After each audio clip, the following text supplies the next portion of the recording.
I want to start with a confession here today. For the past 2 years, I've watched brilliant people shrink. Not physically, but something deeper. See, I've watched executives, entrepreneurs, professionals who've spent decades mastering their craft, suddenly looking at a screen and wondering if they're becoming obsolete. I've seen it in their posture and I've heard it in their voice. The quiet fear that maybe, just maybe, everything they built is about to be automated away. And I understand why. We've been told a story. A very powerful story, but a story nonetheless. A story that says that artificial intelligence is coming for your job. It's coming for your expertise, for your relevance. We've been told that the machines are getting smarter and humans are becoming optional. Now that story has a name, and I call it AI 1.0. And today, I want to tell you why that story is collapsing under the weight of its own evidence. And more importantly, I want to introduce you to a different story, a better story, a story where AI doesn't replace you, it amplifies you. A story where the technology becomes an exoskeleton for your ingenuity, not a replacement for your soul. That story is called AI 2.0. And your ability to understand the difference between the two stories will determine whether you thrive in the next decade or you get left behind. Now, let me show you what's actually happening. In 2025, MIT released a study that should have been front page news. After interviewing over 150 executives, surveying 350 employees, and analyzing 300 public deployments, they found something remarkable. 95% of enterprise AI pilots have failed. Not struggled, not underperformed, but failed. Failed to deliver any measurable value. Think about this. $30 to $40 billion of investment, and 95% of it produced nothing. Now, if you're a company that bet big on AI replacing your workforce, that number should terrify you. But if you're a human who's been told you're about to be obsolete, that number should give you something else entirely. Hope. Now, the collapse that I'm speaking about, well, it goes deeper. Sequoia Capital identified what they call the $600 billion question. That's the annual revenue AI companies would need to generate to justify the infrastructure being built. The gap between investment and return that has become a chasm. Goldman Sachs looked at this very thing and asked the obvious question. What trillion-dollar problem is AI actually solving? And then consider Microsoft. Microsoft Copilot was supposed to be the future of work. AI embedded in every application, every workflow, every corner of the enterprise. And yet in December of 2025, reports emerged that Microsoft had slashed their Copilot sales targets by up to 50%. Fewer than 20% of their salespeople were hitting their numbers. Commenting on these results, the CEO of Salesforce called Copilot the new Clippy. You remember Clippy? That helpful little paper clip that nobody actually wanted help from? Are you getting the picture I'm painting for you? Enterprise adoption of AI 1.0 stalled.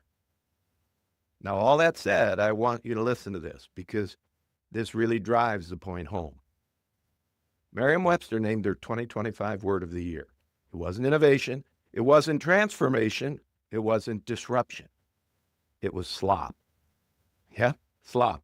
S-L-O-P, as used in the phrase AI slop, and defined as digital content of low quality, produced usually in quantity by means of AI, that is, artificial intelligence.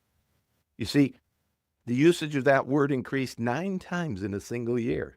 So much so that the web, researchers are saying, is being swamped with AI-generated slop. Think about that. We built the most sophisticated technology in human history, and its primary output has become so bad we needed a new word for it. That, my friends, is AI 1.0. Its promise was that machines would replace human creativity, judgment, and expertise. But its reality was that it proved when you remove the human, you don't get brilliance, you get slop. That's quite a story, isn't it? AI 1.0 and its 95% failure rate. But don't get hung up there. Don't stop just knowing that, because that's just knowledge. And I want you to have wisdom. And we can get wisdom next, because here's where it really gets interesting. You see, buried in all that failure data is a different story as well. A story that almost nobody is telling. Stanford and MIT, they studied 5,200 customer support workers using AI tools. They didn't find replacement. They found amplification. 14% average productivity improvement, 35% improvement of the least experienced workers, AI-assisted agents with 2 months of experience performing like veterans with 6 months of service already under their belt. And here's the key. It wasn't just the company that benefited. Employees were happier too, and customer satisfaction improved, including retention numbers trending up. The researchers put it simply, it wasn't squeezing one group for the benefit of others. All three, the company, employees, and customers, they were all better off. Harvard and Wharton, they studied 758 consultants at BCG. When AI was used within its actual capabilities, performance improved by 40%. Lower skilled workers saw 43% improvement. But when AI was used outside its capability frontier, performance dropped by 20%. You see, same tool, same technology, but radically different outcomes based on how it was used, on whether AI was used correctly or not so much. And then there's the chess story. In 1997, Garry Kasparov became the first world-class chess champion to lose to a machine, IBM's Deep Blue. You might remember that. It was supposed to be the beginning of the end, proof that human intelligence had met its match. But Kasparov, he didn't accept that narrative. Instead, he invented something new. He called it centaur chess, humans and machines playing together. And what he discovered changed everything. Listen to this carefully. This is what he found. A weak human plus a machine plus a good process was superior to a strong computer alone. And more remarkably, it was also superior to a strong human plus a machine with an inferior process. You see, the strongest players with the best programs weren't the winners. The people with the best process for human-machine collaboration, they were the winners. Now, that insight is worth more than $1 trillion of AI investment, because it reveals something fundamental about what AI actually is and what it can never be. And this brings us to the crux of why I'm sharing with you here today. Look, here's what I've come to believe after 40 years in corporate leadership and nearly a decade coaching professionals on how they show up in the world. AI 1.0 got the fundamental question wrong. It asked, what can machines do so we don't need humans? AI 2.0 asks a very different question. What can humans become when machines do what they do best? And our human-machine process supports this becoming. You see, that's not just a strategic distinction. Rather, it's a distinction about identity. I spent my career building software systems. I'm listed as an inventor on 8 software patents. I've delivered solutions that Fortune 500 companies still use today. So I understand technology. But I also understand something else. Identity. You see, a few years ago, I lost my wife of 27 years to cancer. It was back in 2017, and shortly after, I lost my voice to grief, both literally and figuratively. A part of my identity was suddenly missing, and that loss revealed itself through my voice. Vocal fatigue, strain, silence. But rebuilding it taught me something like all challenges seem to do, something I couldn't have learned any other way. You see, the technical training I started doing to bring my voice back, it helped. Breath work, vocal mechanics, all of it. But it wasn't enough on its own. My voice didn't fully come back until I rebuilt the identity behind my voice. You see, the two, the technical training and the identity, it happened together, side by side. And that's when it hit me. Through that experience, I came to understand that the voice isn't just sound, it's the vessel that carries your identity into the room. And when identity fractures, the voice tells the truth of that fracture first. So what is identity? It's how we connect with other people. Our judgment, our creativity, our ability to adapt and grow and find meaning. It's the whole of who we are. Not just technical, not just emotional, not just physical, but all of it woven together. And the way you weave it, that's yours alone. That's what makes up you, your unique self, of which there is only ever one.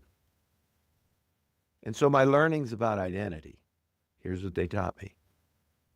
That which makes each human unique simply can't be coded into a machine, AI or otherwise. That's why AI 1.0 failed.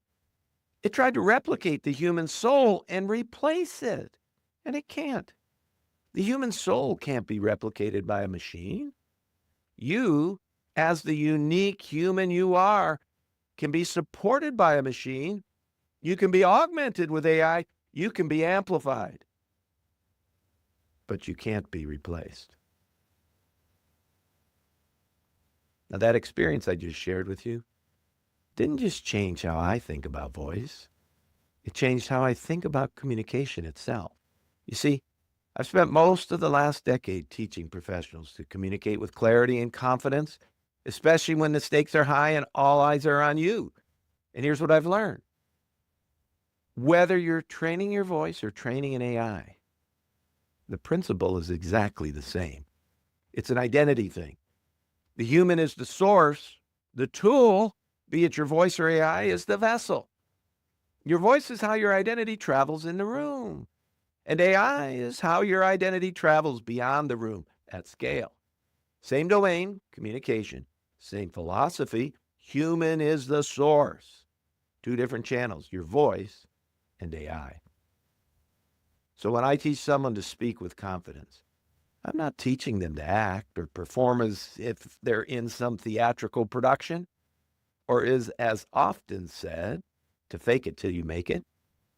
I'm teaching them to align who they are on the inside with how they sound to the outside world. So the room hears the real person and connects with them, not a nervous version who's hiding behind words and the tips and tricks of performance theater. And when I teach someone to build an AI clone, I'm not teaching them to automate themselves away. That's silly, and it's impossible too, because as we've seen, it doesn't work. What I'm teaching them to do is train the tool on their identity, their values, their stories, their unique personality, so that their message then travels through AI with their identity intact. In both cases, when you remove the human from the center, well, with your voice, you get noise that reflects your stressed self, not your best self. And with AI, you get slop. You get something that looks like communication, but doesn't connect. But when you keep the human at the center and do the formal training necessary to get yourself aligned on the inside, and then master the tools that carry your message out, you get resonance, you get reach, you get impact. And that's true for your voice in a meeting, in a boardroom, on a stage. That's why we all need formal vocal training. And it's true for your AI on a screen. Again, I spent 40 years in the corporate world in the kinds of rooms where communication determines success or failure, presenting to all types and kinds of people that matter. So I know what it takes to be heard, and I know what happens when you're not. Look, the tools change, the channels evolve, but the principle remains the principle. The human is the source. The tool is the amplifier. And AI 1.0 tried to remove the source. But AI 2.0 puts the source back where it belongs, at the center. So let me offer you a different way to think about this. AI 1.0 treats technology as a replacement for human effort. AI 2.0 treats technology as a tool that can augment human ingenuity. AI 1.0 says work less, let the machine do it. AI 2.0 says work smarter, let the machine amplify your reach. AI 1.0 produces slop because it removes the human judgment that gives content meaning. AI 2.0, it produces value because it keeps the human at the center and uses technology along with process to multiply what only humans can provide. The research is unambiguous. When humans and AI collaborate with good process, don't forget that part, productivity improves 14 to 40%. When you try to replace humans entirely, you get a 95% failure rate. That's the data. And that's not a close call. That's a verdict. And look, the question isn't whether AI will change how we work. It will and is. The question is whether you'll be the human who learns to partner with it or the human who gets bypassed by those who do. And as you've probably already heard said, AI won't replace humans, but humans with AI will replace humans without AI. And that is the choice that's in front of you. So what does all this mean for you? It means the fear you may have felt, the sense that your expertise is becoming obsolete. Well, that fear was based on a story that's completely fallen apart. And the truth is, rather than being replaced, the opportunity in front of you is huge and the window is wide open. But here's what you need to understand as you step into that window of opportunity. Again, going from knowledge into wisdom. AI didn't create the crisis. AI exposed it. Now just take a second and think about what that means. For decades, professionals have been hiding behind slides, behind jargon, behind committees and carefully scripted emails, and they could get away with mediocre communication because there were enough places to hide. AI stripped those hiding places away. Now there's only one thing that separates you from slop. Only one thing that creates trust. Your voice. The real one. The one that carries your true identity. So earlier when I mentioned watching those brilliant people shrink at the beginning of this talk, they weren't shrinking because of AI.